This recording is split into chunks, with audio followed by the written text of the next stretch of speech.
क्या मौत सब कुछ खत्म कर देती है या मौत सिर्फ एक दरवाजा है? कल्पना कीजिए, एक माँ जिसने अपने जवान बेटों को अचानक खो दिया। दर्द, शोक, खालीपन, सब कुछ बिखर गया। लेकिन कुछ महीनों बाद उसे संदेश मिला, माँ, हम मरे नहीं हैं, हम बस एक और आयाम में हैं। दोस्तों, आज हम बात करेंगे उस पुस्तक की जो मृत्यु के रहस्य, आत्मा के नियम और कर्म के विज्ञान को बेहद सरल भाषा में समझाती है। जीवात्म जगत के नियम। यह पुस्तक हमें डराती नहीं बल्कि हमें जगाती है। लेखिका श्रीमती खुर्शीद भावनगरी के बेटों विस्पी व रत्तू की मृत्यु के बाद एक माध्यम यानी मीडियम के जरिए आत्मा के संदेश आए और उन्हीं संदेशों के आधार पर आत्मिक जगत के नियम बताए गए। क्या आत्मा सच में जीवित रहती है? तो मृत्यु के बाद क्या होता है? क्या मौत के बाद सब खत्म हो जाता है या कोई और दुनिया भी है? पुस्तक का मूल आधार यही है, मृत्यु अंत नहीं है बल्कि एक नए आयाम की शुरुआत है। आत्मा अमर है। पुस्तक के अनुसार मृत्यु कोई अंत नहीं है। जब शरीर काम करना बंद करता है, आत्मा उससे अलग हो जाती है।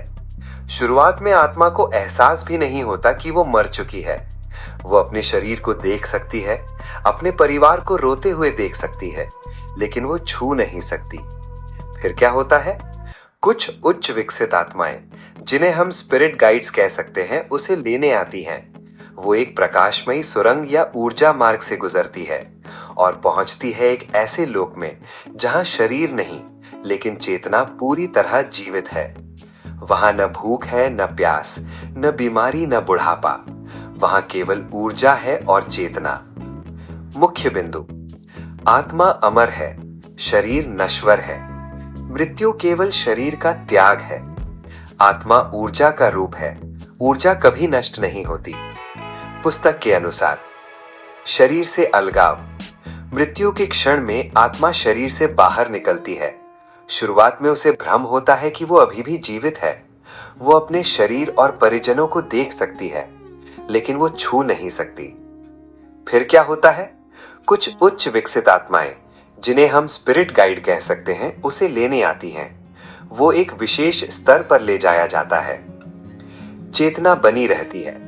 यादें, व्यक्तित्व, भावनाएं सब साथ रहती हैं। सिर्फ भौतिक शरीर छूटता है। मृत्यु के बाद आत्मा तुरंत अपने कर्मों के अनुसार एक विशेष स्तर पर चली जाती है। आत्मा की चेतना बनी रहती है। वहां कोई स्वर्ग नर्क जैसा स्थायी स्थान नहीं है, बल्कि चेतना के स्तर है। महत्वपूर्ण संदेश: मृत्यु अंधकार नहीं बल्कि संक्रमण यानी ट्रांजिशन है। कर्म का नियम, लॉ ऑफ कर्मा, ये पुस्तक का सबसे शक्तिशाली भाग है। मृत्यु के बाद आत्मा अपने पूरे जीवन की समीक्षा करती है। लेकिन खास बात क्या है? वो सिर्फ घटनाएं नहीं देखती, वो उन लोगों की भावनाएं भी महसूस करती है जिन्हें उसने प्रभावित किया। अगर आपने किसी को अपमानित किया, आप वही दर्द महसूस करेंगे। अगर आपने किसी की मदद की, आप वही खुशी अनुभव करेंगे। इसे दैवीय न्याय कहा गया है, लेकिन ये दंड नहीं, सीखने की प्रक्रिया है।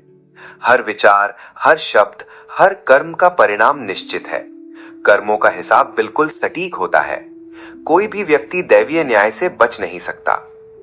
लेखिका के अनुसार मृत्यु के बाद आत्मा अपने जीवन की फिल्म देखती है। जहां उसने किसी को दुख दिया, वो वही दर्द महसूस करती है। ये सजा नहीं बल्कि सीखने की प्रक्रिया है। महत्वपूर्ण संदेश: भगवान दंड देने वाला नहीं बल्कि न्यायपूर्ण शिक्षक है। अगर आज आपको अपनी जीवन फिल्म देखनी पड़े तो क्या आप तैयार हैं? आत्मिक लोक की संरचना।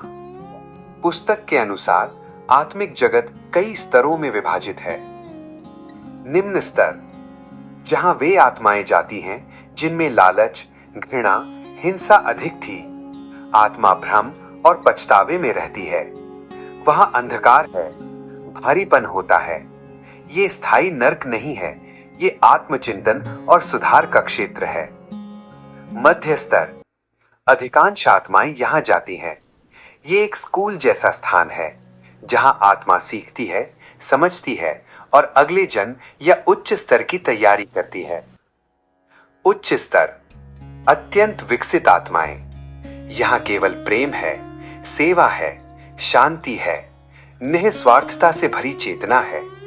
वहां कोई धर्म नहीं, कोई जाति नहीं, कोई देश नहीं, सब एक ही ईश्वर की संतान है। संवाद विचारों टेलीपैथी से होता है, सिर्फ चेतना है। पुनर्जन्म का उद्देश्य। आत्मा क्यों लौटती है? क्योंकि सीख अधूरी है, क्योंकि कर्म संतुलित करने हैं, क्योंकि विकास जारी है। हर जन्म एक कक्षा है, हर चुनौती एक परीक्षा। पुस्तक बताती है जन्म संयोग नहीं है। आपके माता पिता, आपका देश, आपकी परिस्थितियां सब आत्मा की विकास यात्रा का हिस्सा हैं। गरीबी, बीमारी, अपमान, दंड नहीं, विकास के साधन। मुख्य बात, जीवन में जो भी चुनौतियां आती हैं वे दंड नहीं बल्कि आत्मा की उन्नति के साधन हैं। इसलिए गरीबी, बीमारी, अपमान ये दंड नहीं बल्कि विकास के अवसर हो सकते हैं। आत्महत्या पर गंभीर चेतावनी। पुस्तक स्पष्ट कहती है, आत्महत्या समाधान नहीं। आत्मा अधूरी अवस्था में अटक जाती है और उसी पीड़ा से गुजरना पड़ता है। दर्द खत्म नहीं होता बल्कि अधूरा रह जाता है। समस्याएं अगले जन्म में और कठिन रूप में लौट सकती हैं। जीवन पवित्र है, हर क्षण मूल्यवान है, इसलिए हर परिस्थिति में धैर्य और विश्वास जरूरी है। ये डराने के लिए नहीं बल्कि जीवन की पवित्रता समझाने के लिए है। क्या आपने कभी सोचा कि आपकी तकलीफें दंड नहीं, योजना हो सकती हैं? प्रार्थना और सकारात्मक विचारों की शक्ति। हमारे विचार ऊर्जा हैं, हमारी प्रार्थनाएं आत्माओं तक पहुंचती हैं। प्रेम और सकारात्मक ऊर्जा आत्मा की उन्नति में सहायक होती है। सकारात्मक विचार प्रकाश की तरह काम करते हैं, लेकिन नकारात्मक सोच, शोक और अत्यधिक रोना आत्मा को नीचे खींच सकता है। इसलिए क्रोध, ईर्ष्या, घृणा छोड़ें, प्रेम, सेवा और करुणा अपनाएं। प्रेम भेजिए, आसक्ति नहीं। लेकिन कहानी यहीं खत्म नहीं होती। पुस्तक का केंद्रीय संदेश, अगर आत्मा अमर है तो असली सफलता क्या है? धन, शक्ति, प्रसिद्धि या शुद्ध कर्म? ये पुस्तक हमें सिखाती है, मृत्यु से मत डरिए, गलत कर्मों से डरिए। जीवन एक स्कूल है, मृत्यु अगली कक्षा और प्रेम सबसे बड़ा नियम, सर्वोच्च शक्ति। अगर आज आपकी आत्मा आपके सामने खड़ी हो जाए और पूछे, क्या तुमने जीवन का सही उपयोग किया? तो आपका जवाब क्या होगा? जीवन एक यात्रा है और हम सब यात्री हैं। शरीर बदलते हैं पर आत्मा नहीं।